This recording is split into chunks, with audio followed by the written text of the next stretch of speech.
Amados irmãos, Jesus é o Senhor. Nós chegamos à mensagem 7 desse desfrute do livro de Apocalipse, cujo título é Tribulação, Reino e Perseverança em Jesus. E eu oro ao Senhor para que essa mensagem possa encorajar todos nós, começando por mim, a perseverar no Senhor, não é? O que mais nós precisamos nesses dias de hoje, pelo menos assim eu sinto, e não só. Talvez, eu com certeza que não é sentimento meu, é sentimento da palavra de Deus, porque João já sentia isso, nós vamos ver hoje, é que nós mais precisamos, na proximidade da volta do Senhor, nos dias que nós estamos vivendo, não sei se vocês viram, né? Mas hoje Israel declarou guerra contra o Hamas, né? De uma maneira que nunca houve igual. Então, o Hamas atacou Israel de dentro do território israelense, através de infiltrados, e provocou mais de 220 feridos, 25 mortes e um ataque que nunca aconteceu antes dessa maneira, né? E da mesma forma, Israel declarou guerra hoje e disse também que vai atacar o Hamas da maneira que nunca atacou antes. Então, nós sabemos que tudo isso são sinais da volta do Senhor. Nós não sabemos o que vai surgir desse confronto, mas sempre temos a expectativa, não que seja positiva ou negativa, mas que de um confronto desse pode até surgir a possibilidade da destruição do Domo da Rocha e da possibilidade da reconstrução do templo mais para frente, né? Não sabemos, também não estamos torcendo por nada, nós não estamos torcendo por essas coisas, né? Nós torcemos pela volta do Senhor. Nós sabemos que essas coisas terão de acontecer, mas nós simplesmente precisamos perseverar. E nesses dias de hoje, nós vamos ver, irmão, que essa palavra de hoje é uma palavra muito doce, muito, muito preciosa. E eu realmente oro ao Senhor, essa foi a minha oração esses dias, ao preparar essa palavra, foi a oração que o Senhor pudesse me encorajar e encorajar cada um de vocês. Essa reunião é uma reunião praticamente familiar, e eu vejo que, imagino que cada um de nós aqui precisa de encorajamento. Então, a palavra de Deus veio para nos encorajar. Então, vamos começar, né? Nós estamos no capítulo 1 de Apocalipse, versículo 9, quando João fala assim: Eu, João, irmão vosso, e companheiro na tribulação, no reino e na perseverança em Jesus, achei-me na ilha chamado Patmos, por causa da palavra de Deus e do testemunho de Jesus. Então, hoje, nossa mensagem inteira vai ser baseada nesse versículo.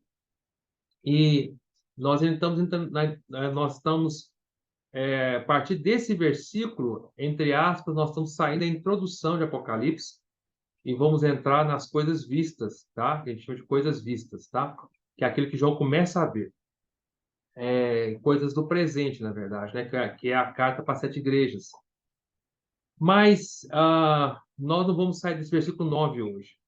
Bom, antes de nós entrarmos nesse versículo 9, eu queria ressaltar alguns pontos, né, para os irmãos. Eu não sei se os irmãos sabem, né? Eu falei na primeira mensagem de Apocalipse que o livro de Apocalipse é um livro de profecia. E nós mostramos isso na primeira mensagem claramente. Se você ler o versículo 3, fala assim, né? Apocalipse 1, 3. Bem-aventurados aqueles que leem, aqueles que ouvem as palavras da profecia e guardam as coisas nela escritas, pois o tempo está próximo, tá?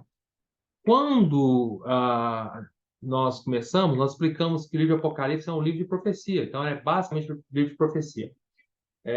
Quase que da sua totalidade são profecias. Algumas já aconteceram e outras ainda vão acontecer. A maioria do livro ainda vai acontecer, mas algumas já aconteceram. E ao longo do livro de Apocalipse, nós vamos entender por que algumas já aconteceram, tá? Mas a pergunta que muitos cristãos fazem, e antes de eu entrar na mensagem propriamente de hoje, eu queria tocar nesses pontos. A pergunta que muitos cristãos fazem é: devemos estudar as profecias da Bíblia? Nós devemos gastar tempo estudando as profecias da Bíblia? Por que nós estamos fazendo aqui esse estudo de Apocalipse? é estudar as profecias da Bíblia, já que Apocalipse é o livro da consumação, consume, que vai terminar, que finda a palavra de Deus, é o último livro da Bíblia, e não o último livro que foi escrito, né, por João, mas o último livro da Bíblia, e é o livro que finaliza todas as revelações da palavra de Deus. Então, é um livro de profecia.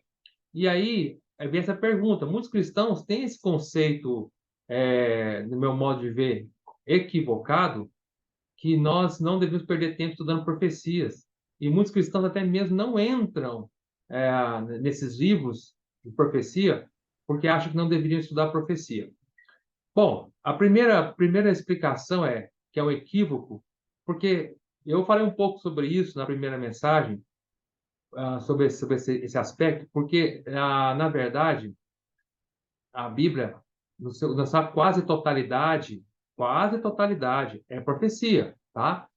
Boa parte da Bíblia é profecia. Não só sobre a volta do Senhor, sobre a segunda vinda do Senhor, mas muitas profecias sobre a primeira vinda do Senhor.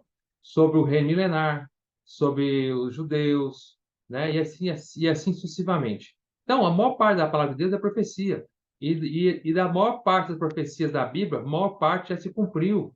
Então, assim, das principais profecias da Bíblia, na verdade, irmãos, hoje, tá, nós temos aí 20% das profecias do máximo para serem cumpridas, né? Em mensagem mais para frente, eu vou detalhar isso melhor para os irmãos, né? Eu estou falando assim, meio um número um pouco da minha cabeça, mas depois eu vou detalhar com precisão para vocês, né? Quantas profecias já se cumpriram, quantas não se cumpriram, quantas faltam para se cumprir, porque houve já servos estudiosos do passado que fizeram essa análise criteriosa, com cautela, cautelosos e com critérios criteriosos, e eles chegaram a essa conclusão certinha de quantas profecias a Bíblia tem, quais são as principais, quantas se cumpriram, etc. Então, depois eu vou vir com esses dados para vocês, só para vocês verem como é precioso. E segundo, se as profecias estão na palavra de Deus, e a palavra de Deus é para nós, será que o Senhor não queria que nós estudássemos as profecias? Se o Senhor não queria que nós conhecêssemos as profecias, por que o Senhor então permitiu que elas estivessem na Bíblia? Por que o Senhor alertou João? Por que o Senhor pediu para João anunciar para os seus servos, que somos nós, as coisas que em breve devem acontecer? Porque o Senhor quer que nós conheçamos. O Senhor nunca quis deixar os seus servos na escuridão, sem luz, sem direção. A palavra da profecia, a palavra profética, que a profética quer dizer a palavra da profecia da Bíblia, perdão. As palavras das profecias da Bíblia são as palavras proféticas, propriamente ditas, elas nos guiam, elas nos dão luz na escuridão e nos levam até a volta do Senhor. Então, é muito importante nós conhecermos as profecias, sim. E outra coisa, a edificação da igreja, para que ela ocorra, é fundamental que haja o conhecimento e a vivência das profecias. A igreja não pode ser edificada sem as profecias. Vocês sabiam disso? Aí você pode falar assim: Bom, Gustavo, de onde você tirou isso? Vamos ler a Bíblia. Vamos ler a Bíblia. Tá? Deixa sua fitinha marcando a Bíblia, a sua Bíblia aí em Apocalipse 1:9, mas vamos circular agora. Vamos lá para Efésios. Vamos ver o que a Bíblia fala. Vamos ver o que o próprio Senhor fala por meio do apóstolo Paulo, no livro de Efésios. Então vamos ver lá, tá? Efésios, capítulo 2, Paulo fala assim, ó, quando ele se diz respeito sobre a edificação da igreja, tá? No versículo 19, eu poderia ler do versículo 11 em diante, mas eu vou ler só do 19 para vocês. Fala assim: assim, já não sois, Paulo falando para cada um de nós, né? Já não sois estrangeiros e peregrinos, mas concidadão dos santos e sois da família de Deus. Edificados, presta atenção, edificados sobre o fundamento dos apóstolos e profetas. Então, nós estamos sendo edificados. Eu desculpe minha maneira de falar, eu falo assim para ressaltar, por isso que eu falo mais alto, alguns pontos para vocês entenderem, tá? É como se fosse eu fazendo um negrito, para vocês entenderem. É a minha maneira de chamar a atenção. Então, fala edificados sob o fundamento dos apóstolos e profetas. A igreja, irmãos, é edificada sob o fundamento não é só dos apóstolos, não. É edificada também sob o fundamento dos profetas. todos os profetas da palavra de Deus que lançaram as profecias, junto com o ensinamento dos apóstolos, que é o ministério do Novo Testamento, são isso em conjunto que edifica a igreja. A igreja não pode ser edificada se não houver o ensinamento dos apóstolos e não pode ser edificada se não houver o ensinamento dos profetas, do Velho Testamento e do Novo Testamento. Então, o livro de Apocalipse, por exemplo, é um livro de profecia. Como você poderia entender a consumação da igreja se não houvesse o livro de Apocalipse? Como é que você ia entender qual é o nosso destino, que é a Nova Jerusalém, nos tornarmos a Nova Jerusalém, se não houvesse o livro de Apocalipse? Então, aqui continua, sendo ele mesmo, Cristo Jesus, a pedra angular. Então, nós somos edificados sobre o fundamento dos apóstolos e profetas e sobre Cristo Jesus, tá? No qual todo edifício bem ajustado cresce para o santuário dedicado ao Senhor, no qual também vós juntamente estáis santificados para a habitação de Deus no Espírito. Então, irmãos, as profecias são fundamentais, tá? Por isso é importante nós conhecermos. E por que também é importante? O outro motivo, porque sem as profecias, irmãos, nós podemos cair na apatia espiritual. Sem as profecias, nosso coração pode desanimar. Podemos cair no desânimo, achando que o nosso Senhor nunca vai voltar, que nosso Senhor não quer voltar, que nosso Senhor não se importa com a nossa situação, que nosso Senhor não liga para o que nós estamos sentindo. Irmãos, tudo isso não é verdade, porque as profecias nos dizem claramente que o Senhor nos ama e que Ele vai voltar, e que Ele vai vingar também. Ele vai voltar como justiceiro, como vingador, como Cristo da justiça. Não mais o Cristo do amor, mas da justiça, que ele vai vir para nos justificar, né, diante dos homens, né? Ele vai vir para estabelecer o seu reino nessa terra. Ele vai vir para, de uma vez por todas, acabar com pegar esse mundo que está sob o controle satânico e transformar esse mundo, botar esse mundo sob o controle de Deus Pai. Ele vai estabelecer seu reino nessa terra uma vez por todas. Isso nos dá encorajamento, isso nos dá perseverança, isso nos dá alegria, isso nos motiva. As profecias faz com que nós, se nós tivermos um coração correto, faz com que nós mantenhamos um coração de vigilância, um coração quente, amando pelo Senhor. Senhor, eu estou vendo, eu estou encorajado. Senhor, o Senhor está voltando, está acontecendo as coisas. Senhor, eu estou vendo, está se revelando o que o Senhor falou. Senhor, tudo aquilo que o Senhor disse está acontecendo ponto por ponto. Senhor, como o Senhor disse que nenhuma das suas palavras cairia por terra, como o Senhor disse que passaram os céus e a terra, mas as minhas palavras jamais passarão, está acontecendo, Senhor. Nenhuma promessa do Senhor caiu por terra. Pelo contrário, todas as promessas de Deus, como Paulo fala, né, tem em Cristo o amém. Cristo diz, amém, assim seja, vai acontecer, acontecerá. Por isso, quando João, voltando lá para Apocalipse, né? Por isso, João, capítulo 1, quando ele termina de falar, tudo nós vimos semana passada, né? Que o Senhor vai voltar, ele pega e fala assim, ó, no versículo 6, e nos constituiu reino, Apocalipse 1, 6, sacerdotes, para o seu Deus e Pai, e a ele a glória e domínio pelos séculos dos séculos. Aí ele dá um amém grandão. Amém! O nosso Senhor vai dominar pelos séculos dos séculos. Não será o anticristo, não será os homens perversos, não será Satanás, não será a religião. É o Senhor que vai dominar pelos séculos dos séculos. Amém! Aí ele continua no versículo 7. Eis que vem com as nuvens, e todo olho verá, até quantos o transpassaram, e todas as tribos da terra se lamentarão sobre ele. Certamente! Amém! Ele dá um segundo amém, dizendo, certamente vai acontecer, irmãos, fiquem encorajados, isso é certo, assim vai acontecer, é o amém. Amém! Não é hora de nós nos desencorajarmos. Não é hora do nosso coração se esfriar. É a hora de ser como João, gritar bem alto: Amém! Certamente vai acontecer isso. Amém! E aí, como resposta ao que João falou, o Senhor disse: versículo 9, 8. Eu sou o Alfa e Ômega, diz o Senhor Deus, aquele que é, aquele que era e aquele que há de vir, o Todo-Poderoso! Não falta poder no nosso Deus para cumprir tudo aquilo que ele está prometendo em todas as suas profecias.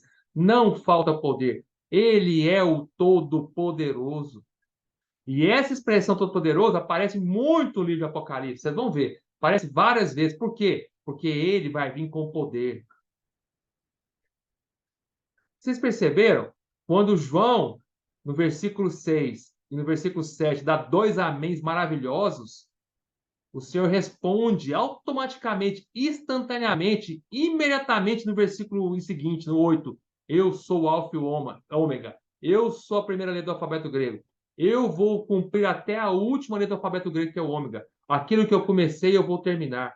Eu sou aquele que é, que era e que há de vir. Eu sou o grande, eu sou. Não me falta nada. Eu sou o Todo-Poderoso. Eu vou vir. Amém. O Senhor espera este nós.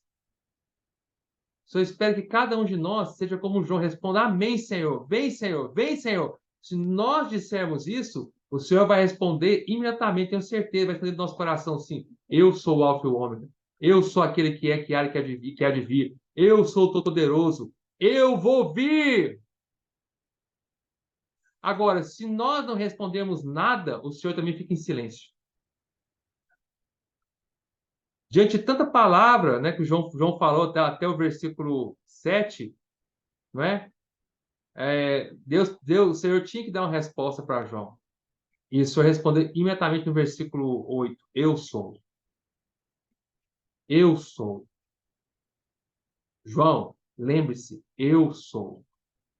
E essa expressão eu sou aparece muito também no Evangelho de João, que é um livro escrito pelo mesmo autor de Apocalipse. Aparece muito no Evangelho de João. No Evangelho de João, que o Senhor virou e falou assim, e João relatou isso. O Senhor falou para os fariseus: Eu sou o eu sou. E os fariseus queriam apedrejar ele, porque quando ele disse que ele era o eu sou, ele estava fazendo como Deus. Sim, ele era Deus. Se eu não estou equivocado, está no capítulo 8 de João. Né? Se eu não estou equivocado. Falo de cabeça, né? Então, olha como é semelhante. Chega em Apocalipse, o Senhor responde automaticamente para João: João, você disse amém? Eu vou responder para você também. Eu falo com você. Eu sou. Irmãos, se nós ficarmos em silêncio diante de tudo que Deus tem falado conosco, nós corremos o risco sério de não mais ouvir a falar do Senhor. Eu não sei se vocês estão entendendo onde estou querendo chegar, né? João respondeu: Amém, amém, a palavra de Deus. Ele estava tocando a palavra de Deus. E aí, porque ele estava confirmando a palavra, tocando a palavra, o Senhor respondeu para ele, no versículo 8. Agora, Deus fala conosco, nós não falamos nada em silêncio, Deus para de falar. Se nós não reagirmos ao falar de Deus, Deus para de falar conosco, irmãos. Nós precisamos reagir a tudo que Deus tem falado conosco, dizendo um amém. Senhor, somos um contigo. Não é? Muito bem. Uma irmã chegou para mim um tempo atrás, recentemente, há uma semana atrás, uma irmã que não se reúne conosco, uma paciente, né? E aí eu falei para ela que o senhor estava voltando e ela pegou meio que quis me corrigir, né? Com bom coração. E falou assim: não, não, não, não, não, não, não. Olha, desde a época de Paulo já falava que o senhor estava voltando, e até agora, para quase 2000 anos, o senhor não voltou. Não, não, está voltando, não. Isso aí, esse falar sempre foi assim. Isso aí sempre foi assim, não é? Eu falei: irmã, é, eu falei para ela: irmã, as profecias estão acontecendo.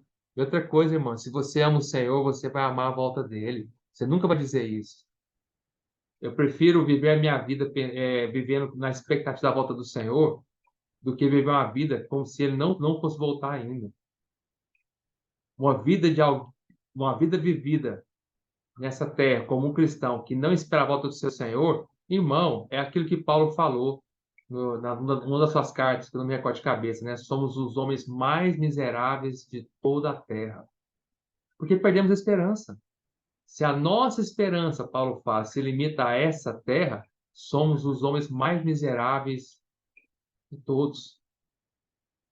Ou seja, se eu não vou viver na esperança da volta do Senhor, que essa é a nossa esperança, quando a Bíblia fala de esperança, ela tá se referindo exclusivamente à volta do Senhor.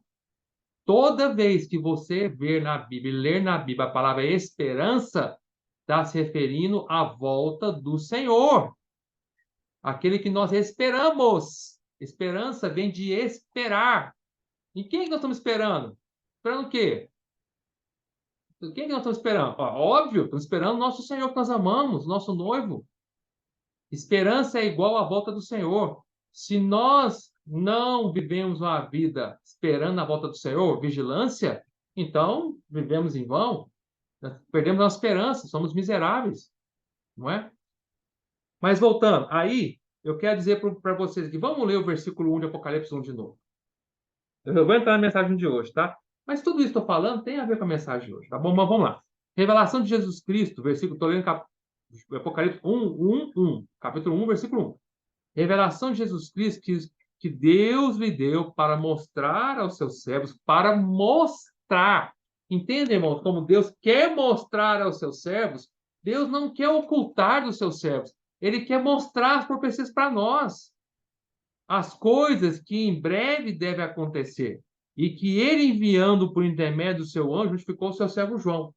Então, quando que fala que em breve deve acontecer, muitos irmãos, esse versículo fala em breve deve acontecer, e outro versículo também fala assim, ó, olha o versículo, finalzinho do versículo 3, fala assim: bem-aventurados aqueles que leem, aqueles que ouvem as palavras da profecia e guardam as coisas nela escritas, porque o tempo está próximo. Então, quando fala que em breve deve acontecer e o tempo está próximo, alguns irmãos acham, né, por não entender o que está querendo dizer, usam esses dois versículos negativamente contra a própria palavra de Deus.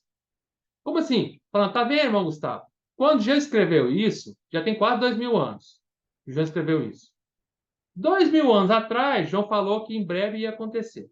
2000 anos atrás, João falou que o tempo está próximo. Já passou 2000 anos, meu irmão, e não aconteceu nada. Tá vendo? Balela essa história de tempo tá próximo, que em breve vai acontecer. Isso aí, meu irmão, é a história da carochinha. Em breve. Se fosse em breve, ia ter acontecido. Se fosse o tempo tá próximo, o tempo tá próximo, ia ter acontecido. Tá vendo, irmão? Não aconteceu nada. Passou 2000 anos. Tá perdendo seu tempo estudando profecia. Na verdade, quem fala isso é porque não conhece o que tá falando. Mas eu vou explicar para vocês entenderem, tá?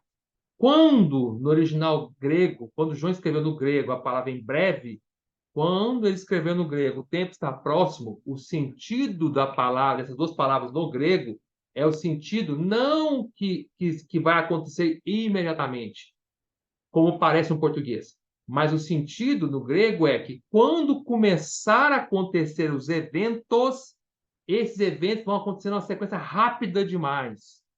É isso que quer dizer, tá? Então, o sentido é, quando em breve deve acontecer, quando acontecer, vai ser breve o negócio.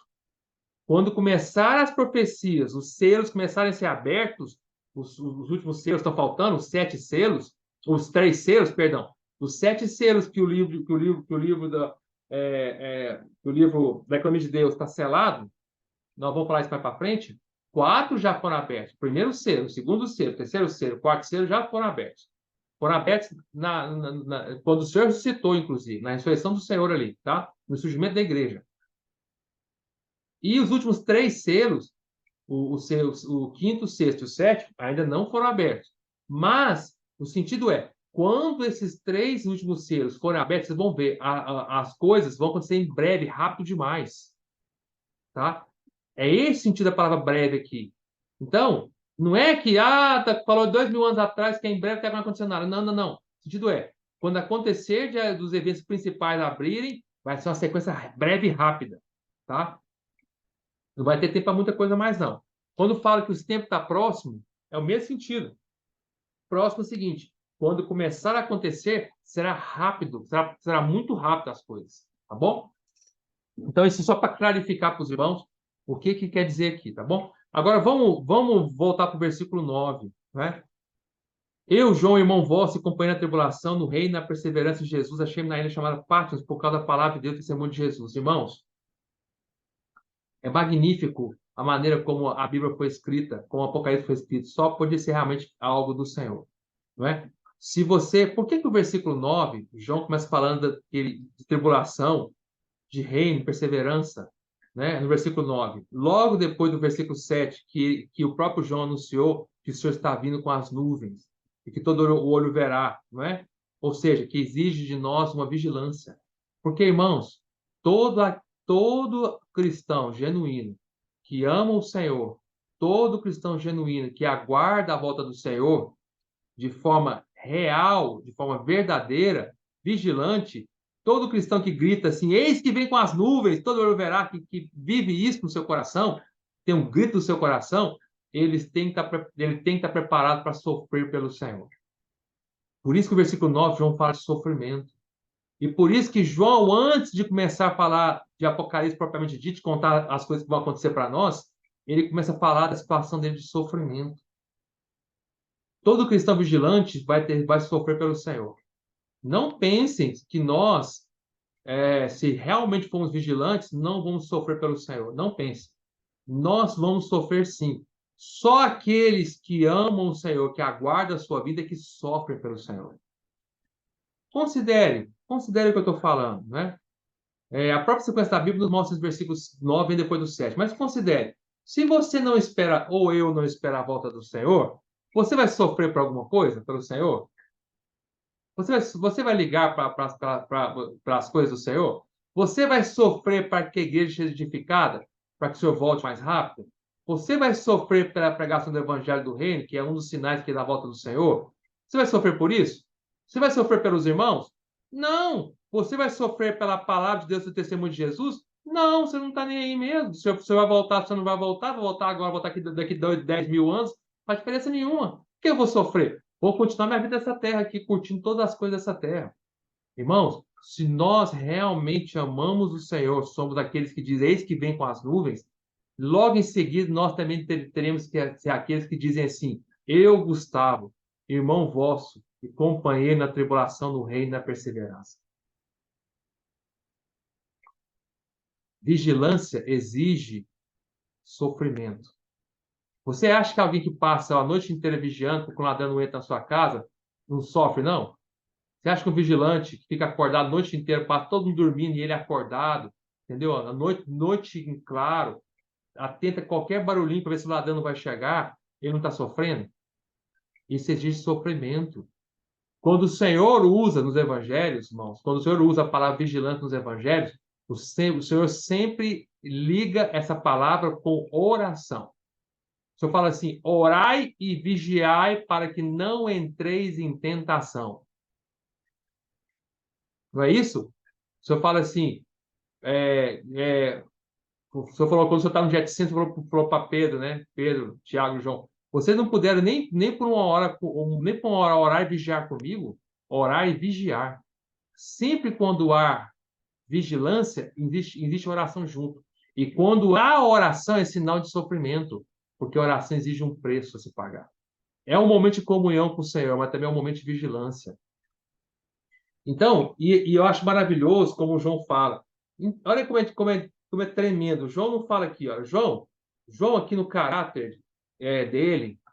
Que caráter dele?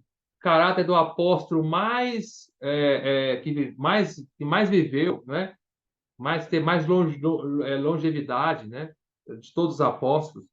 João no caráter de ser o discípulo amado do Senhor, o apóstolo amado do Senhor que reclinava no seu peito. João, no caráter de discípulo mais maduro. João, no caráter do caráter de quem escreveu os livros mais profundos da Bíblia.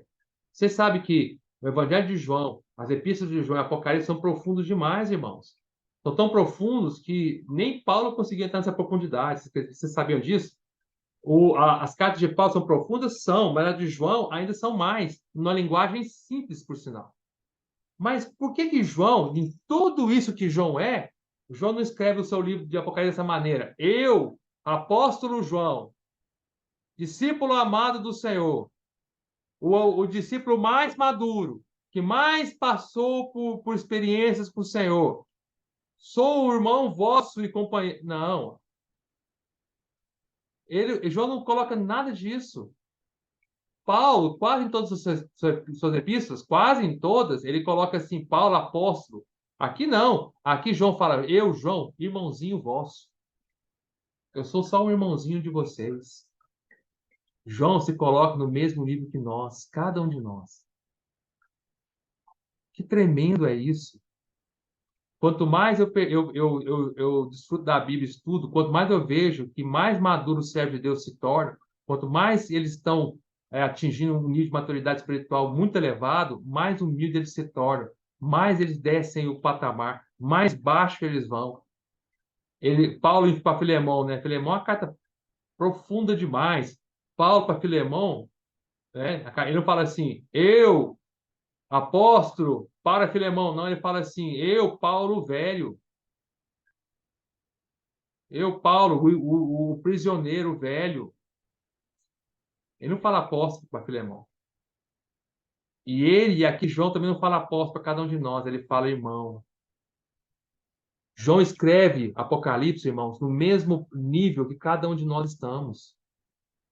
Entende o que eu quero dizer? João escreveu Apocalipse numa escrivaninha, numa situação confortável, sem dificuldade nenhuma, para as 7 igrejas que estavam sofrendo. Porque você sabe que Apocalipse foi direcionado inicialmente para 7 igrejas. E as 7 igrejas da Ásia Menor ali, né, a atual Turquia, essas 7 igrejas, todas na época de João, estavam passando por sofrimento, estavam passando por perseguição do Império Romano. Todas estavam, tá? Então, e Pedro já havia sido martirizado, Paulo já havia sido martirizado quando João escreveu isso aqui. Tá? Quase todos, quer dizer, quase não, todos já tinham sido morridos, martirizados, todos. João tinha ficado. E João estava na situação agora que ele estava exilado. Não é por conta própria, não. Ele foi mandado para uma ilha pequenininha. Uma ilha assim, ó, desse tamanhozinho aqui, ó, 26 quilômetros de extensão de um lado, e parece que 12 do outro, 26 de comprimento, 12 de largura. Alguma coisa desse sentido. Uma ilha bem pequenininha no mar Egeu, né, que atualmente pertence à Grécia, perto da costa, pertinho da costa da Turquia, onde fica as 7 igrejas. Uma ilha pequenininha. Ele estava ali exilado por causa da palavra de Deus, sofrendo. Quando João escreveu, ele está dizendo assim, irmãos, eu estou junto com você no sofrimento, eu sou companheiro de vocês, sou irmão de vocês. Eu não estou aqui vendo você sofrer e escrevendo na minha escrivaninha, não. Eu estou sofrendo junto com vocês, eu sou irmão vosso, eu sou companheiro na tribulação.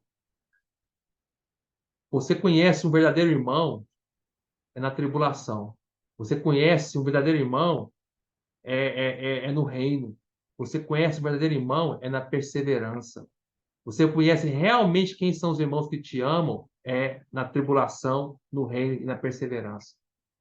É que luta com você, é que persevera com você, é que te encoraja, é que sofre com você, é companheiro seu. João fala assim: eu sou companheiro de você, sou seu irmão. Estamos juntos. Esse, de fato, é o verdadeiro estamos juntos. Eu sou o companheiro. Eu estou junto de vocês. Vocês estão sofrendo? Eu também estou junto com vocês. Eu sou irmão de vocês, companheiro na tribulação do reino da perseverança. Em Jesus. Essa palavra em Jesus, nós vamos ver aqui que é uma palavra muito importante. Sabe por quê? Porque a palavra em Jesus modifica as 3 palavras que vêm antes, que é tribulação, reino e perseverança. Porque tribulação, reino e perseverança, elas estão acontecendo, segundo o versículo aqui, em Jesus, dentro de Jesus. Fala, ó, eu, João, irmão vosso e companheiro na tribulação, no reino e na perseverança. Aonde? Em Jesus. Aonde acontece a tribulação, o reino e a perseverança? Em Jesus. Quando nós estamos em Jesus. É em Jesus que nós temos a experiência da tribulação, do reino e da perseverança. Essa palavra em Jesus é diferente, em certo sentido, da palavra em Cristo.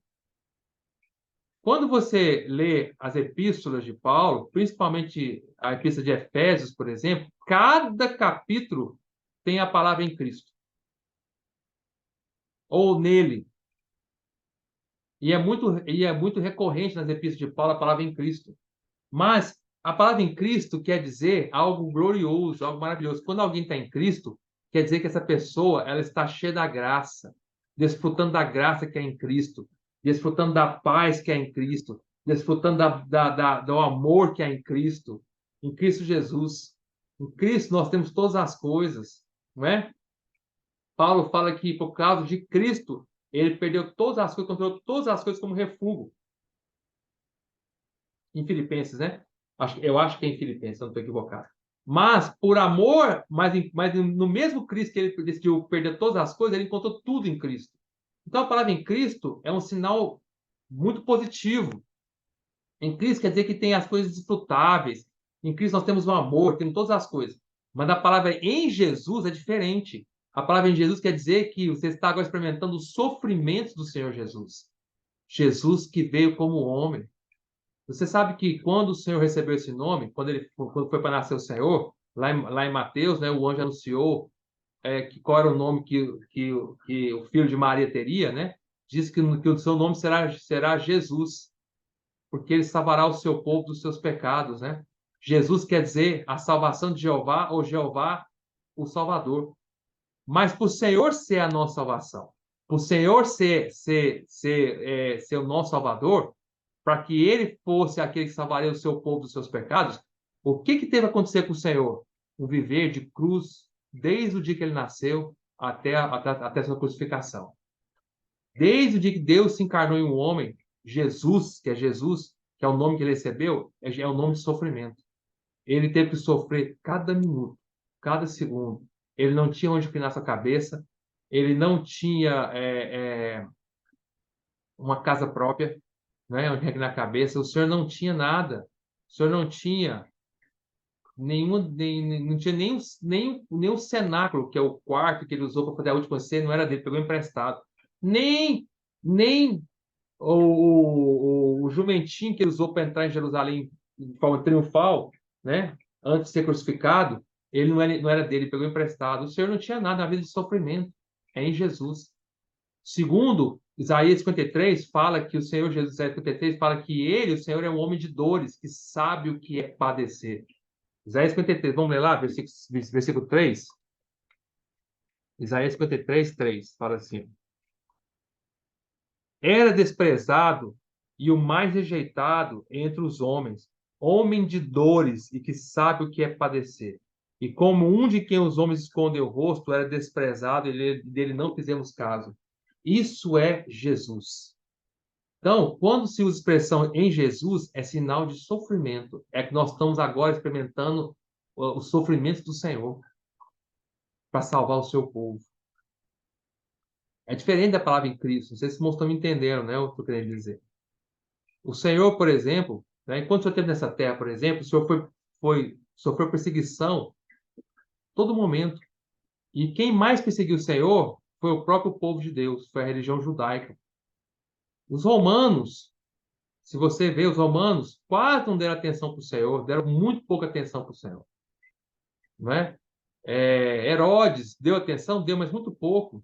Nem romano não era, inclusive. Mas o próprio Império Romano, Pôncio Pilato, por exemplo, nem queria crucificar o Senhor. Ele foi obrigado, não é? Então, ele mesmo lavou suas mãos, né? Falou, não, isso aí eu vou fazer o que vocês estão querendo. Então, os romanos não estavam nem aí. Sempre a perseguição que o Senhor sofreu é do próprio povo dele, do povo de Deus, dos religiosos. E assim sempre será, irmãos. O Senhor sempre será perseguido pelos religiosos.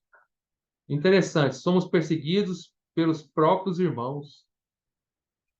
Não é uma coisa tão terrível, não é? Se nós formos aqueles que lutam pelo Senhor, pelo reino, pelas coisas do reino, e esperamos a volta do Senhor vigilantes, pode esperar, a religião vai nos perseguir. Os próprios irmãos vão nos perseguir. Seremos perseguidos pelos próprios irmãos, né? Olha João capítulo 5, vamos ler lá. Se vocês não estão entendendo, vamos ler. João capítulo 5, versículo 16. Fala assim: E os judeus perseguiam Jesus. Tá vendo? Aqui não perseguiam Cristo, perseguiam Jesus. Viu a diferença? Quando se fala Jesus, é sinal de sofrimento. E os judeus perseguiam Jesus porque fazia essas coisas no sábado. Então, quem perseguiu o Senhor? Não eram os romanos, eram os judeus. Os judeus perseguiam o Senhor Jesus. Vamos para João capítulo 15, versículo 20. O mesmo evangelho de João, né? O mesmo João que escreveu o Apocalipse, né? João 15, 20. Fala assim: Lembrai-vos da palavra que eu vos disse. Não é o servo maior do que o seu senhor. Se me perseguiram a mim, também perseguirão a vós outros. Se guardaram a minha palavra, também guardarão a vossa. Então é a questão de perseguição. O Senhor foi perseguido também, nós seremos perseguidos. A religião sempre persegue o Senhor, não é? E quando o Senhor esteve nessa terra, aí o Senhor morreu, ressuscitou, né? Foi crucificado pelo povo judeu. O próprio judeus o transpassaram. Nós acabamos de ver no versículo 7, né? Que João fala em Apocalipse, capítulo 1, versículo 7, que quando o Senhor voltar, aqueles que os transpassaram, né? Dos judeus, vão ver o Senhor e vão lamentar. Quem matou o Senhor foram os judeus que transpassaram ele, né? Claro, o Senhor morreu pelos nossos pecados, mas quem perseguiu e matou o Senhor foi a religião judaica, né? Então, o Senhor ressuscitou. Quando o Senhor ressuscitou, o Senhor, como Espírito que dá vida, entrou dentro dos seus crentes. Então, o Senhor está dentro de nós hoje. E aí, o Senhor, dentro de nós, continua sofrendo perseguição? Sim ou não? O que vocês acham? O Senhor em nós continua sofrendo perseguição? Sim ou não? Eu não estou vendo o rosto de ninguém mexer em nada. Ninguém responde. Ah, obrigado, Natal. Obrigado. Ednaído, só piscou com o olho assim, ó. Falou sim, sim, com o olho piscou. É, entendeu? Respondeu. Então, o que que acontece? Realmente, quando o Senhor entrou para dentro de nós, o Senhor continua sendo perseguido. Irmãos, quando alguém persegue a nós, não é a nós que está perseguindo, é o Senhor que está em nós. Às vezes, nós sofremos perseguição, nós ficamos chateados. Puxa, eu estou sofrendo, sofrendo. Não! Quem está sofrendo é o Senhor em nós. Muito mais do que nós. Quando difamam o nome do Senhor a qual nós amamos, quem sofre mais é o Senhor. Não somos nós. Eles estão perseguindo é o Senhor. O Senhor continua, mesmo o Senhor ter morrido ressuscitado, mesmo o Senhor estando fisicamente no terceiro céu, no trono de Deus, junto ao Pai, mas como Espírito, ele está em nós. Até hoje, o Senhor, no trono em nós, continua sofrendo perseguição. Até hoje, o Senhor é difamado. Vamos ler lá, lembra de Atos? Atos, capítulo 9, não vou ler por causa do tempo, mas também você conhece muito bem essa história. Atos, capítulo 9, Saulo pegou carta dos principais sacerdotes, né? Ele pegou carta dos judeus, da religião judaica, do, entre aspas, povo de Deus. Cartas para a sinagoga de Damasco. Ó, Atos 9:1, vou ler. Saulo, respirando ainda ameaças e morte, contra quem? Contra os discípulos do Senhor. Dirigiu-se ao sumo sacerdote. Ele pediu cartas para as sinagogas de Damasco, a fim de que, caso achasse alguns que eram do caminho, assim homens como mulheres, os levasse presos para Jerusalém. Irmãos, Paulo, é tão absurdo isso. Paulo saiu de Jerusalém, foi para a capital da Síria, Damasco. Sabe para quê? Caçar cristão, para caçar os cristãos. Porque se ele encontrasse um cristão, ele foi para outro país, outra capital, para encontrar cristão. Porque se ele encontrasse um cristão, ele ia prender e levar lá para Jerusalém preso, como se fosse como se fosse uma vitória, como se fosse pegou uma presa, pegou um bicho. Ah, aqui, peguei uma onça. Olha o que eu peguei aqui no caminho. Peguei! Que absurdo. Isso aqui foi um plano que Paulo criou. Isso aqui foi um plano que Paulo aqui, claro, Saulo aqui, de forma maquiavélica, ele planejou, porque estava respirando ameaças, porque ele tinha ameaças no seu coração, ele odiava os cristãos, ele montou um plano. Isso foi sistematizado, foi planificado por Saulo. Não foi o que fez da cabeça dele, não. Ele fez um plano todo. Ele foi lá até o sumo sacerdote, pediu cartas para as sinagogas de Damasco, a capital da Síria. Saiu de Jerusalém, andou quilômetros e quilômetros a pé para chegar até na Síria. E ele ia até as sinagogas. Para que ele ia para as sinagogas? Ele pediu carta para ir para as sinagogas para poder apresentar alguma carta para os judeus das sinagogas de Damasco. Só que no caminho, ele planejou isso, na verdade, para que no caminho ele encontrasse alguém, ele prendia um cristão. No fundo, o que ele queria era prender cristãos. Você está entendendo? Foi desculpa. Ele pediu cartas como desculpa para ir para levar carta lá para a sinagoga de Damasco. Falou assim, sacerdote, dá umas cartas aqui, que eu vou levar lá para a sinagoga de Damasco, os judeus lá.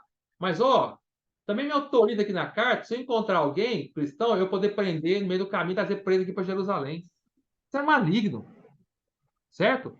Então, mais claro, na artimanha maligna dele, na artimanha maligna que ele fez, o Senhor queria conquistar o coração dele. Nos erros de Paulo, o Senhor era soberano. Paulo achava que ele tinha planificado tudo isso, mas quem tinha planejado tudo isso antes da fundação do universo era o Senhor. Tudo estava predestinado, até os erros de Paulo. O Senhor fez isso para encontrar ele. No caminho para Damasco, o Senhor o encontrou.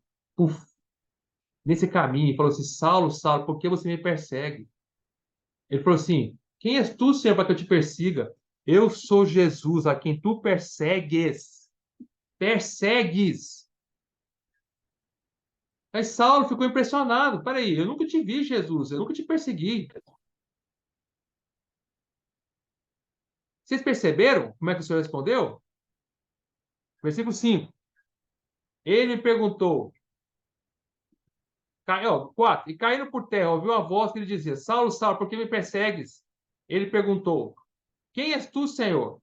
E a resposta foi: eu sou Cristo, a quem tu persegues. Foi isso? Não. Eu sou Jesus. Jesus é sinal de sofrimento. Eu sou Jesus, a quem tu persegues. Saulo entendeu que quando ele perseguia os discípulos do Senhor, ele está perseguindo, na verdade, o próprio Senhor. Por quê? Porque o Senhor está nos seus discípulos. E o Senhor sofre até hoje perseguição dentro dos seus discípulos.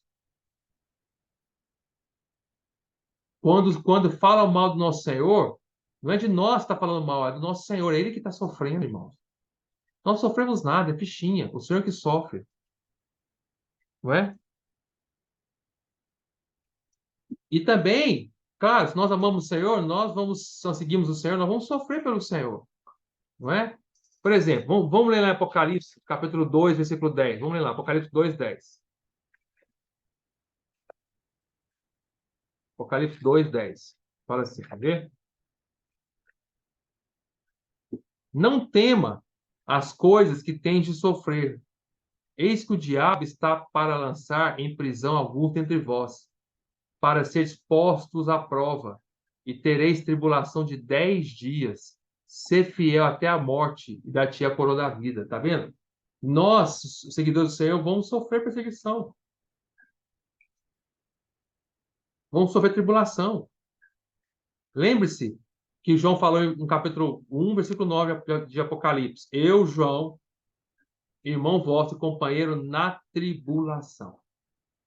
É na tribulação, vou repetir, que nós conhecemos quem são os verdadeiros companheiros. Na tribulação, no reino e na perseverança. Irmãos, nós vamos sofrer pelo Senhor, não é?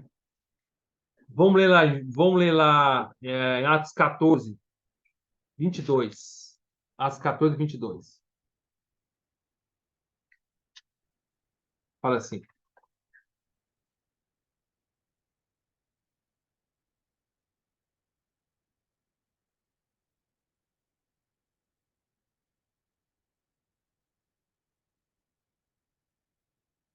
Fortalecendo, aí isso aqui é Paulo, né? Paulo foi apedrejado. Paulo, Paulo tinha acabado de ser apedrejado. Então, vamos ler o versículo 19, ó. Sobrevieram, porém, judeus. Quem sobreviu? Quem sobrevieram?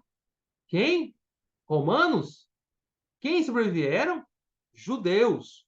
Quem apedrejou Paulo? Os romanos? Os judeus. A religião sempre persegue aqueles que amam o Senhor. Sobrevieram, porém, judeus de Antioquia e Icônio, e instigando as multidões e apedrejando a Paulo, arrastaram para fora da cidade, dando por morto. Rodeando, porém, os discípulos, levantou-se e entrou na cidade. No dia seguinte, partiu com Barnabé para Derbe, e tendo anunciado o evangelho naquela cidade e feito muitos discípulos, voltaram para Listra e Icônio e Antioquia. Ou seja, eles voltaram, tá?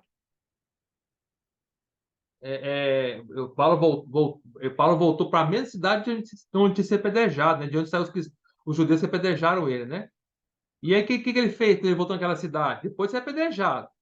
Na cidade que foi apedrejado, o que ele fez? Versículo 22. Fortalecendo, ele foi lá para fortalecer os irmãos, fortalecendo a alma dos discípulos, a alma, a alma. Irmão, nós não precisamos fortalecer o espírito dos irmãos. O espírito dos irmãos já é fortalecido. No espírito de cada irmão tem o espírito de Deus. O que nós fortalecemos é a alma que está abatida, triste dos discípulos. É a alma que mora nos nossos sentimentos. É a alma onde nós nos entristecemos, ficamos abatidos, né? Fortalecendo a alma dos discípulos, exortando-os. Exortar aqui é encorajar, tá? A palavra exortar é encorajar. Encorajando-os, exortando-os a permanecer firmes na fé e mostrando que através de muitas tribulações, olha a palavra, tribulações, nos importa entrar no reino de Deus. Então, quando João fala, lá em capítulo 1, versículo 9 de Apocalipse, eu, João, irmão vosso e companheiro na tribulação, no reino, na perseverança, ele está querendo dizer que todos nós, para entrarmos no reino, nós precisamos de tribulação. Irmão, não existe como nós entrarmos no reino sem tribulação.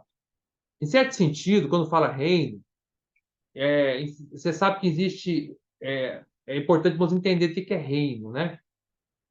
O reino de Deus, por exemplo, o reino dos céus, né? Quando Jesus veio, ele falou o seguinte: ele falou assim, nesse assunto de reino, eu vou falar rapidamente, eu não vou entrar em a fundo, não, porque não é o objetivo da palavra de hoje, tá?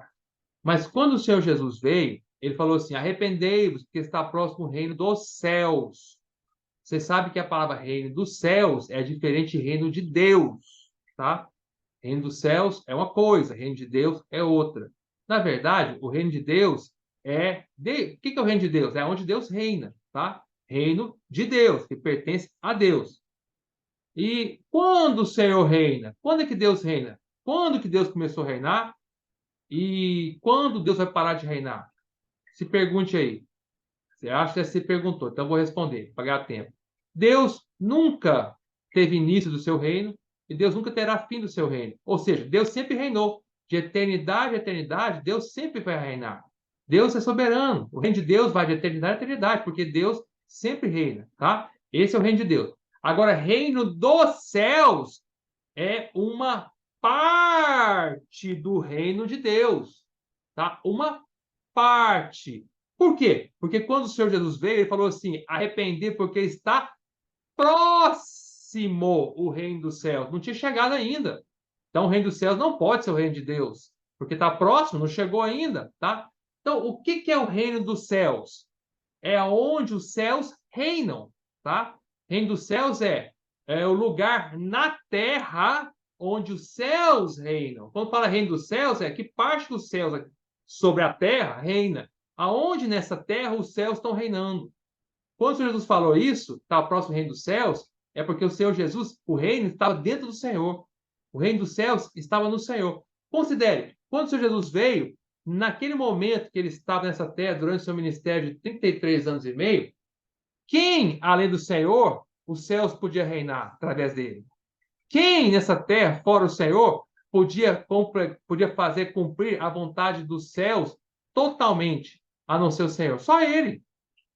Ninguém mais, nem os 12 discípulos do Senhor que o Senhor escolheu, podia ter o reino dos céus ali. Só o Senhor. Por isso eu falo que o Senhor falou que estava próximo.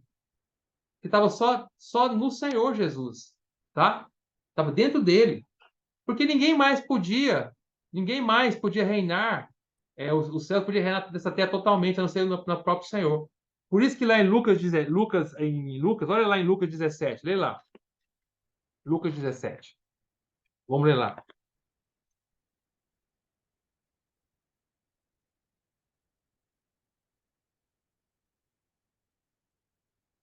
Versículo 20. Então, olha aqui, ó. Interrogado pelos fariseus sobre quando viria o reino de Deus, Jesus respondeu: não vem o reino de Deus. Olha só, os discípulos interrogaram o Senhor quando viria o reino de Deus. O reino de Deus vai vir quando? Na cabeça dos fariseus, discípulos não, fariseus.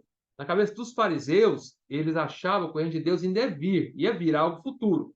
Mas olha como é que o Senhor respondeu. Porque a pergunta foi quando viria. Quando é algo do futuro. Quando viria. Quando vai vir, tá?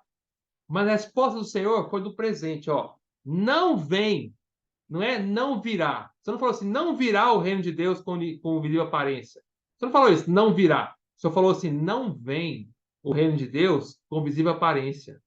Nem dirão, ei-lo aqui, ou lá está, porque o reino de Deus está dentro de vós.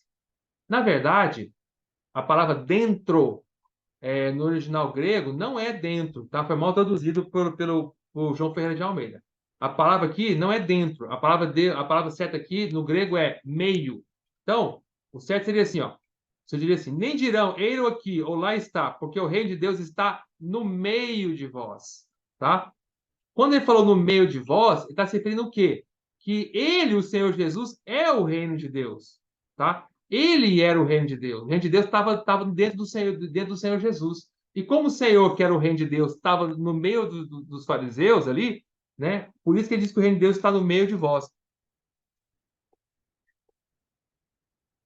Então, o que acontece? Ó, virá o tempo, aí eu continuo, a seguir dirigir-se aos seus discípulos. Aí para os discípulos, ó. No versículo 21, ele falou para os fariseus, no 22 para os discípulos.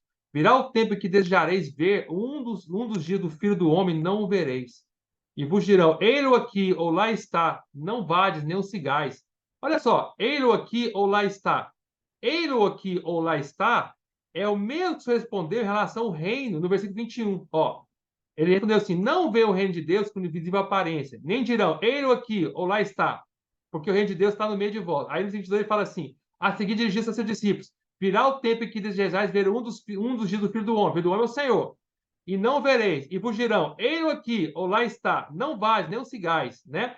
Então, quando tu está falando assim, ei-lo aqui, lá está se referindo em relação a ele, o Senhor Jesus.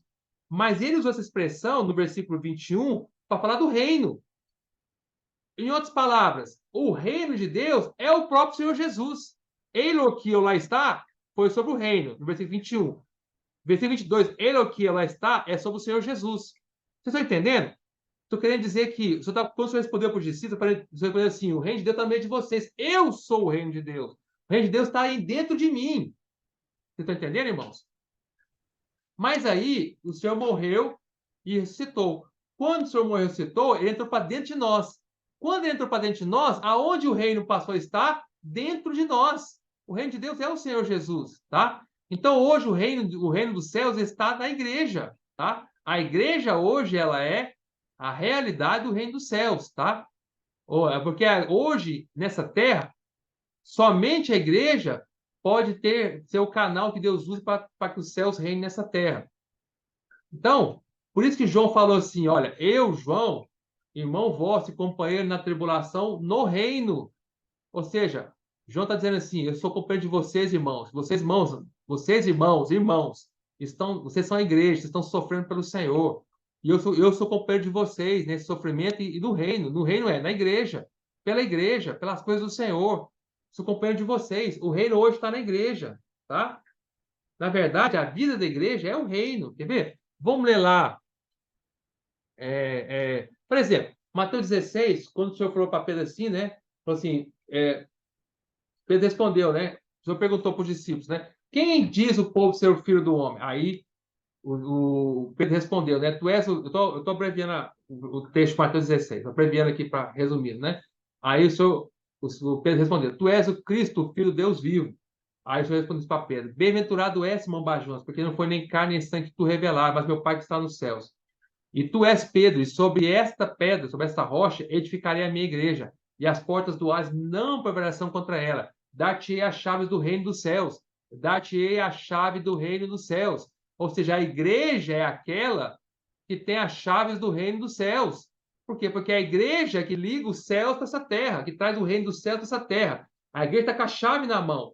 Irmãos, nós somos aqueles que podemos trazer os céus para essa terra, ligando, abrindo com a chave, ou podemos ser aqueles que fecham o céu nessa terra. Se a igreja decidir não expressar o Senhor, se a igreja decidir não amar o Senhor, ela fecha os céus.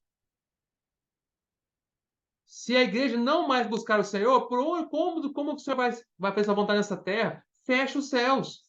A chave para abrir ou fechar o reino dos céus está com a igreja. Porque, na verdade, a igreja é a realidade do reino dos céus. Vamos ler lá Romanos 14. Olha o que Paulo fala. Romanos 14. Eu estou lendo todo esse versículo para mostrar para vocês que o reino dos céus hoje é a igreja, tá? É Cristo na igreja, claro. Olha Romanos 14, o que Paulo fala. Versículo 17. Porque o reino de Deus não é comida nem bebida, mas justiça e paz e alegria no Espírito Santo. Então, se você ler o contexto de Romanos 14, contexto de Romanos 14, Paulo está falando da confusão que havia na igreja de Roma entre alguns irmãos por causa da questão de comer ou não comer carne. Então, havia irmãos dentro da igreja de Roma que queriam comer carne. Havia irmãos, na verdade, comiam de tudo, comer carne, legumes e tal. Já havia irmãos dentro da igreja de Roma que não concordavam em comer só em comer carne, tinha que comer só legumes. Começou a ter uma briga, né? Aí Paulo vira no versículo 17 e fala: olha, o reino de Deus não é comida, não é bebida, não é comer carne ou comer legume, não comer carne ou comer legume, mas é justiça e paz, alegria no Espírito Santo. Está falando assim, irmãos, vocês estão no reino de Deus. A igreja, o reino de Deus onde vocês vivem, não é questão de comida ou bebida, não. Comer carne ou comer carne é questão de alegria. A justiça, paz e alegria no Espírito Santo. O reino de Deus está no Espírito Santo. O reino de Deus é justiça, paz e alegria no Espírito Santo. No Espírito. Aí eu te pergunto, o Espírito está onde? Esse Espírito Santo está onde? No ar? Está no ar? O Espírito aqui está no ar? Onde está esse Espírito, então? Esse Santo? Está em nós. Ora, se o reino de Deus é justiça, paz e alegria no Espírito, esse Espírito está em nós, onde o reino de Deus está, então? Em nós.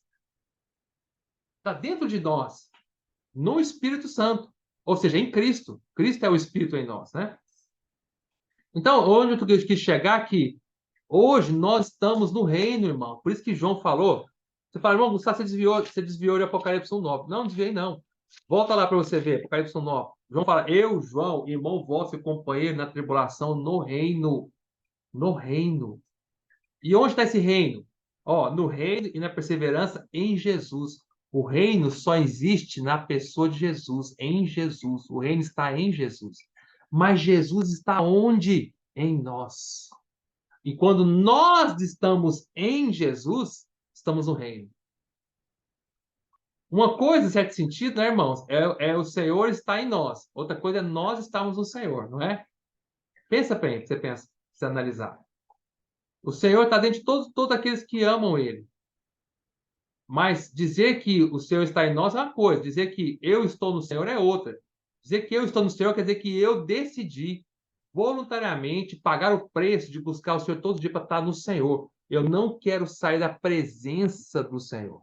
Quando fala assim, no reino, em Jesus, eu estou em Jesus. Eu não saio de Jesus.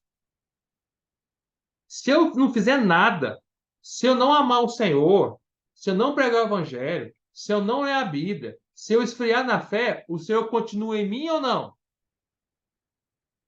Estou olhando para a carinha de vocês. Continua em mim ou não? Ninguém responde. Vou de novo.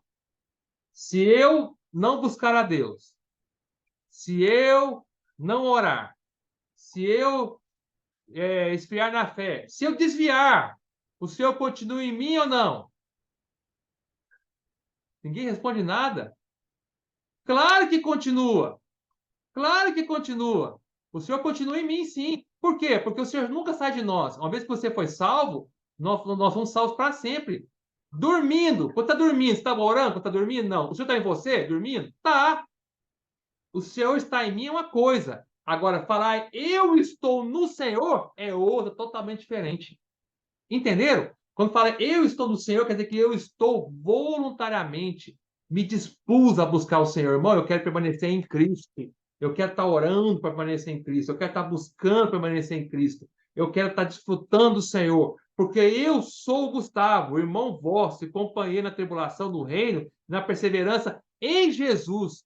Não é que Jesus está em mim, é eu que estou no reino em Jesus. Eu estou em Jesus. Eu estou pagando o preço para estar em Jesus.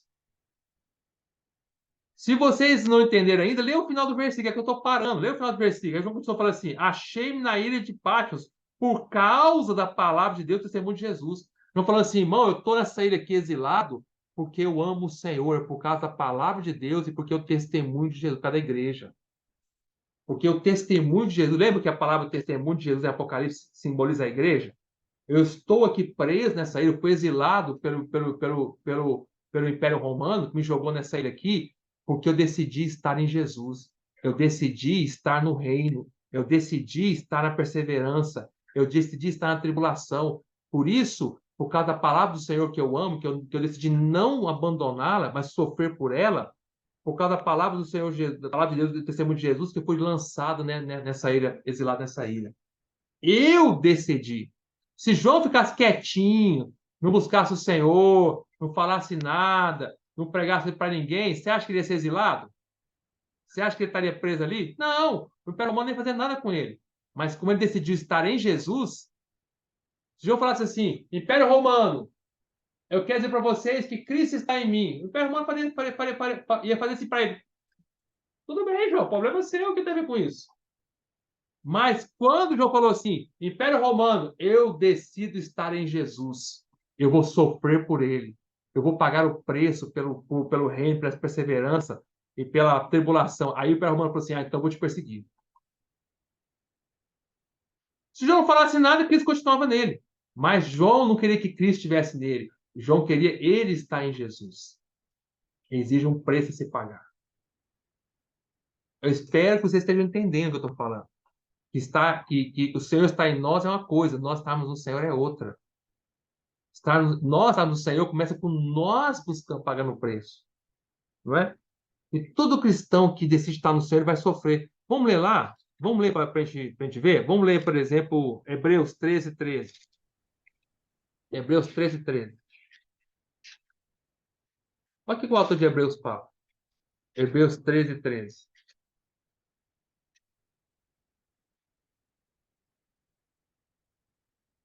Saiamos, pois, a ele, fora do arraial, levando o seu vitupério. Então, o autor de Hebreus está falando assim: saia do arraial. Ou seja, saia da comunidade do arraial. O arraial era onde o povo de Deus ficava, tá? Saia do arraial, pague um preço. Saia, pois, a ele ao Senhor. Saia fora, não é? Leve o seu vitupério. Vitupério é a injúria. Vitupério é quando você injuria, mente sobre alguém. Vituperar é denegrir a honra de alguém, tá? Você está vituperando minha honra, você está injuriando minha honra. Então, quando fala assim, na verdade, fala assim, ó, saiamos, pois, a ele, fora do arraial. Se você continuar no arraial, onde está todo o povo de Deus, é muito cômodo. Você não vai sofrer. Mas o Senhor não está no arraial, o Senhor está lá fora. Saia a ele, fora do arraial. O Senhor está onde aqui? Dentro ou fora do arraial? Está claro. O Senhor está a ele está fora do arraial. Saia até ele, leve a vitupério do Senhor é injúria. Irmão, quando nós decidimos viver o Senhor, pagar o preço, sair da comodidade, nós somos injuriados.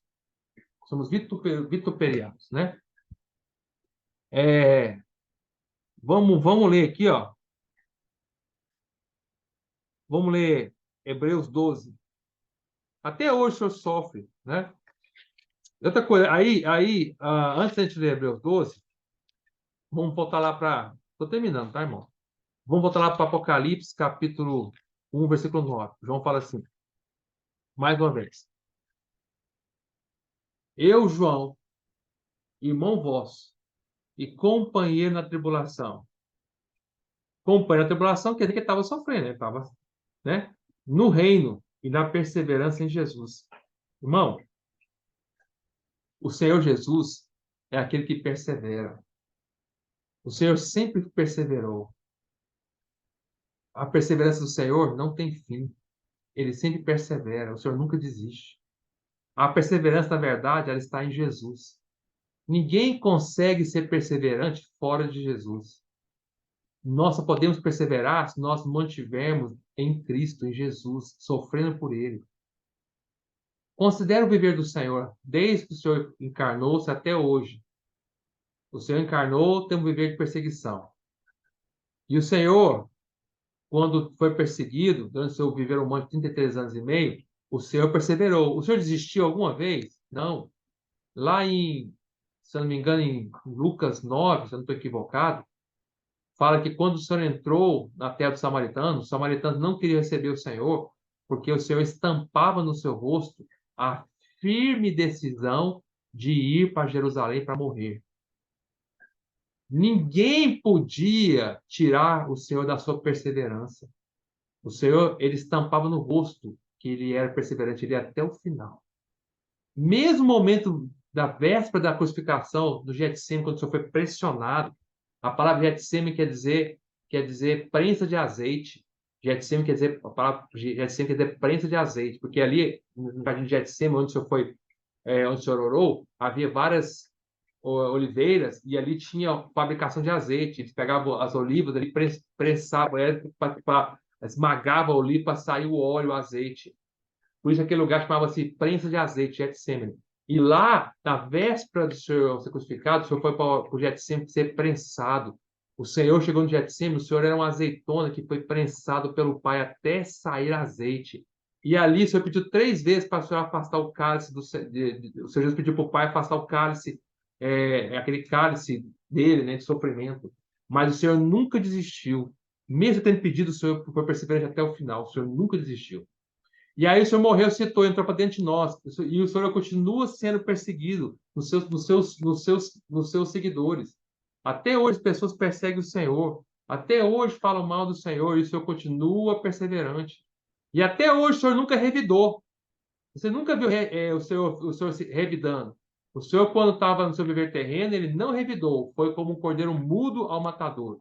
E o Senhor hoje, nos seus filhos, não revida ainda. O Senhor continua ainda tolerando. Fala mal dele, fala mal da sua igreja, fala mal da sua palavra. E o Senhor é perseverante, o Senhor não desiste. Isso é a perseverança, é a paciência do Senhor. É claro que em Apocalipse, o Senhor vai voltar para revidar. Em Apocalipse é quando o Senhor vem para vingar, como vingador de tudo aquilo. Mas até agora, até chegar Apocalipse, o Senhor continua perseverante. Até a palavra do Senhor Jesus na Bíblia é chamada palavra da perseverança, sabia? Vamos ler lá, ó. Apocalipse, capítulo 3, versículo 10. Lê lá. Fala. Ó. Não, peraí. 3:10 não, desculpe. É isso mesmo, Apocalipse 3:10. Vamos ler lá. Fala assim: porque guardaste a palavra da minha perseverança. Também eu te guardarei da hora da provação que há de vir sobre o mundo inteiro, para experimentar os que habitam sobre a terra. Tá vendo? Até a palavra do Senhor é uma palavra de perseverança, porque guardaste a palavra da minha perseverança. Irmão, irmã, não é eu e você que perseveramos, não. É o Senhor. É a palavra da minha, pertence a Ele, da minha perseverança. Irmão, quem mais persevera é o Senhor. Se eu e você até hoje não desistimos da carreira cristã, não sucumbimos, não caímos como morto no terreno de batalha desse mundo, é porque o Senhor está perseverando em nós. Porque o Senhor tem nos dado a palavra, e a palavra do Senhor inteira é uma palavra de perseverança. Irmão, persevera. Eu quero te encorajar. Persevera. Lute. E é claro que aqueles que lutam vão ser perseguidos. Nós precisamos lutar pelo reino. Agora, eu quero dizer para terminar aqui, ó. Eu vou terminar, mas antes eu quero que vocês prestem bem atenção no versículo, capítulo 1, versículo 9. Presta atenção, vou ler de novo. Já li, acho que mais de 15 vezes nessa mensagem. Vou ler de novo. Eu, João, irmão vosso e companheiro na tribulação, no reino e na perseverança em Jesus, achei-me na ilha chamada de Patmos. Por causa de quê? Por que, João, você foi exilado? Sofrendo. Você acha que era fácil ficar exilado numa ilhazinha daquela lá? Foi muito sofrimento, irmão. Mas por que ele foi exilado? Por quê? por causa da palavra de Deus e do testemunho de Jesus. Irmãos, se nós formos, presta bem atenção, vou falar devagar. Se nós formos aqueles que perseveram e lutam pelo reino, lutam por causa da palavra de Deus e lutam para que o testemunho de Jesus permaneça, nós vamos acabar numa ilha.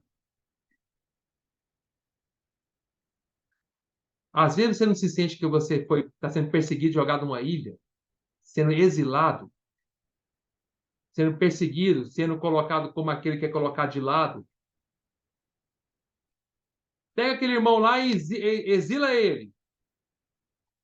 Às vezes nós sentimos assim como se nós estivéssemos sozinhos numa ilha, não é?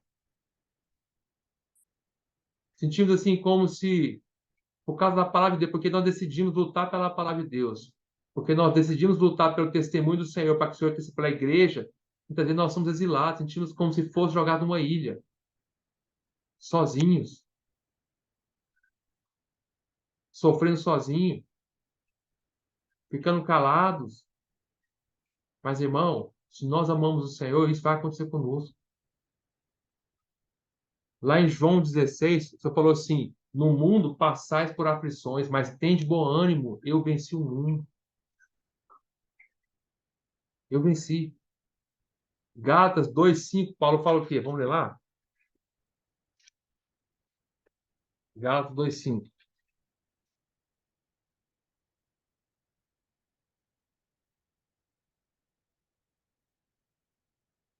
Paulo fala assim, versículo 4, ó, 2:4. E isto por causa dos falsos irmãos que se intermeteram com o fim de espreitar a nossa liberdade que temos em Cristo Jesus, e reduzir-nos à escravidão, aos quais nem ainda por uma hora nos submetemos para que a verdade do Evangelho permanecesse entre vós. Quando Paulo fala que nem por uma hora nos submetemos, Paulo quer dizer o seguinte: olha, eu não fui submisso, nem por uma hora. Submeter vem de submissão. Quem se submete é quem é submisso. Paulo fala assim: eu não submeti, eu não fui submisso nem por uma hora. E sabe por que eu fui nem por uma hora? É porque a verdade do evangelho permanecesse entre vós. E aos quais que parecia ser de maior influência, que quais tenham sido outrora não me interessa, Deus não aceita parecer de homem, esse dia que me parecesse ser alguma coisa, nada me acrescentaram. Então, o que eu quero dizer, irmãos, quando nós pagamos o preço pela palavra para que a verdade do evangelho permaneça entre nós, muitas vezes, para fazer isso, nós não podemos nos submeter. Não podemos nos submeter. Quando aqueles que querem tirar nossa liberdade em Cristo, querem nos espreitar a escravidão, quando aqueles que querem que a verdade do evangelho passe, quando aqueles que querem, que não estão sendo corretos em relação à palavra de Deus e ao testemunho de Jesus, nós devemos ser aqueles que não submetem, para que a verdade permaneça. Porque se nós submetemos, nós vamos criar uma paz comprometedora com a religião. Você fala assim, se eu não falar nada contra a religião, que aqui Paulo está falando dos religiosos que vieram, né? Se eu não falar nada contra a religião, ela não me persegue, mas também eu fico em paz. Mas é uma paz prometedora. E aí? E a verdade do evangelho? Onde fica? E a palavra de Deus? E o testemunho de Jesus? Para onde que vai? Vai embora. As gerações seguintes vão se perder, porque eu decidi ter uma paz comprometedora com a religião. Mas se eu decido não submeter nenhuma hora sequer por causa da verdade do evangelho, para que ela permanecesse, irmão, isso significa que eu estou sendo exilado. Eu vou ser exilado. Se eu fizer isso, vão me pegar, me jogar numa ilha, de escanteio, vão me exilar, vão me proibir de falar, vão me entrar lá numa ilha, entendeu? Vão me exilar naquela ilha lá, vou estar sofrendo, mas eu vou estar na tribulação, no reino e na perseverança. E o sentimento é, João falando assim, mas calma, irmão, me exilaram, me exilaram. Mas, irmão, eu não estou sozinho, não. Tem muitos irmãos junto comigo. Eu posso estar sozinho, mas aqui nessa ilha. Mas eu sei que tem no mundo inteiro irmãos que estão lutando junto comigo. Eu sou irmão vosso, companheiro na tribulação, no reino de perseverança. Tem irmão junto comigo. Jesus é o Senhor. Amém? Jesus é o Senhor, irmãos. É isso que eu tinha para compartilhar com os irmãos hoje.